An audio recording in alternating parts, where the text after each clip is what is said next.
All right, today we're going to talk about multiplying mixed numbers. Again, a mixed number is a whole with a fraction. Okay, and multiplying mixed numbers can be pretty tricky. So you might want to watch this back a couple times, pause it as we go, and kind of work on your own stuff, following step by step. So, one thing that I know a lot of people like to do, they like to multiply the fractions, then multiply the whole numbers. You can't do that. It doesn't always work. It doesn't work most of the time. Okay? The first thing we have to do is we have to change both of these mixed numbers into improper fractions.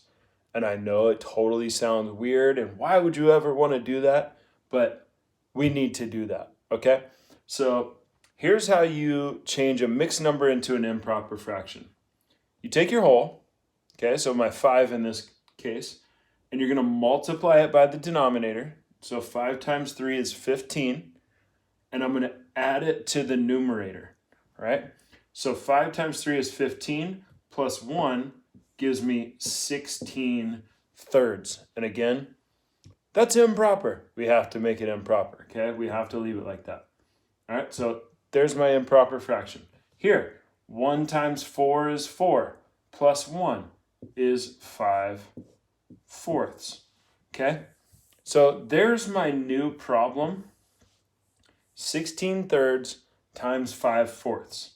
Now, there is an extra piece to this that I'm going to show you now. And if you do not understand cross-canceling, okay, then just don't use it. I'm going to show you both ways. Cross-canceling definitely makes it easier. Just like when we simplify a fraction, we find a factor that we can divide both numbers by. We're going to find a factor that we can divide both numbers by here, but it's cross. So if I look at 3 and 5 like this, there's no factor that I can divide both 3 and 5 by. So those are going to stay the same. But if I look at 16 and 4, I can divide both of those by 4. 16 divided by 4 is 4. And 4 divided by 4 is 1. Okay, so these numbers are going to change to these numbers, and it just makes it easier at the end.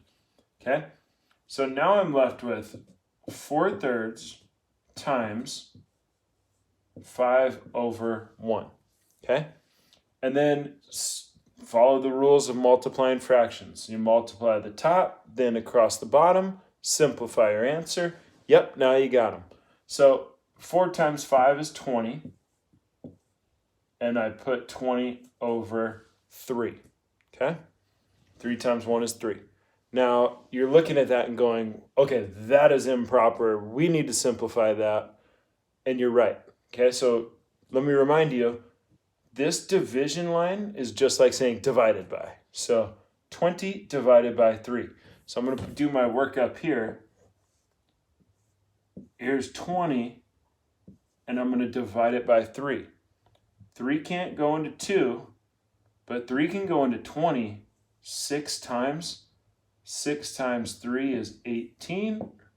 I subtract and I get 2. Okay? 0 can't take away 8. I borrow, that becomes 1. This becomes 10. 10 minus 8 is 2. Okay? And then we talked about this in a previous video, but it's just like a clock. My whole number is at the top, and then I go around. Okay? So here's my whole number. So 6, and then it goes to the 2, and it goes to the 3. 6 and 2 thirds. Okay? 6 and 2 thirds. And that's my answer, and that's in simplest form. Now, here's what would have happened if I did not cross cancel. Okay, so I'm going to leave my answer here, but I'm going to put my work back up here as if I didn't cross cancel. Okay, so I'm going to get rid of this. I'm going to change this back to a 4. I'm going to change that back to a 16, and here's what would happen.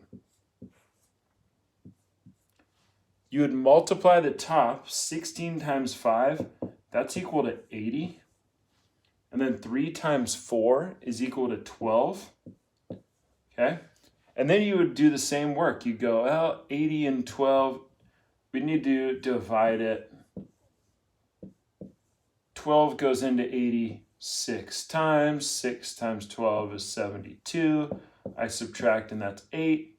And my answer is 6 and 8/12.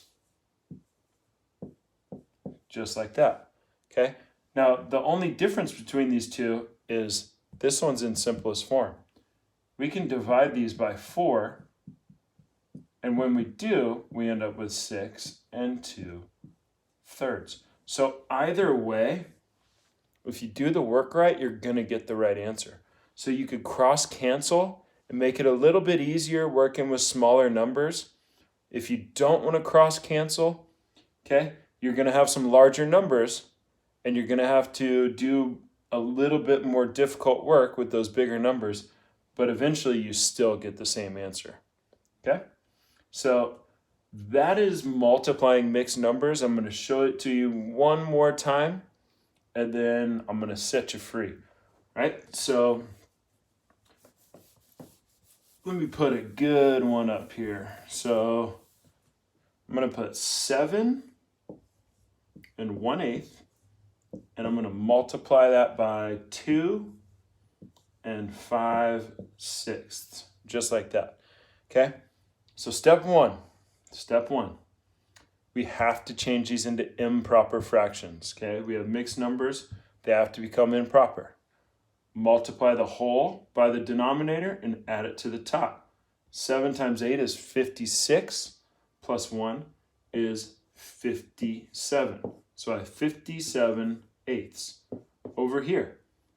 2 times 6 is 12, plus 5 is 17/6. Now, you're looking at that going, I have to do 57 times 17. Are you serious? And yeah, you do. Unless you decide I can cross cancel, which is where things get pretty tough. Okay? So I know that 57 and 6 are both divisible by 3. And if I do that, I end up with 19/2. Okay? Because it has to be a cross cancel, opposite. 8 and 17 don't have anything in common. 19 and 2 don't have anything in common anymore. So this is what I'm left with. I have to take 19 times 17. Okay? 19 times 17. We'll do a little double-digit multiplication review here. 19 times 17. Do the 7 first. 7 times 9 is 63. 7 times 1 is 7, plus 6, 13. When you're done with the 7, you cross it off and put a placeholder. That placeholder goes with that 1 because that's really 10 there. 1 times 9 is 9. 1 times 1 is 1, and I add them together. 323. That looks like a fun number, huh? So that's our new numerator.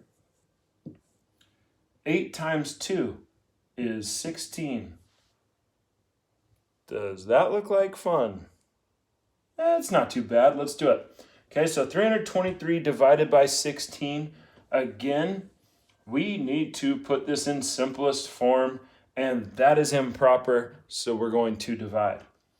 323 divided by 16. 16 cannot go into 3. Can't do it. 16 can go into 32 actually 2 times. 2 times 16 is 32. I subtract 0. I bring down my 3. 16 cannot go into 3, so I'm going to put my 0 there. And here's my answer. 20 and 3/16. And that is your answer in simplest form. Okay? So just to recap, you have to put the fractions into put the mixed numbers into improper fractions. If you can cross cancel, cross cancel. If you can't, then just multiply the top, then across the bottom, simplify your answer, and then you got them. Okay, so that's multiplying mixed numbers.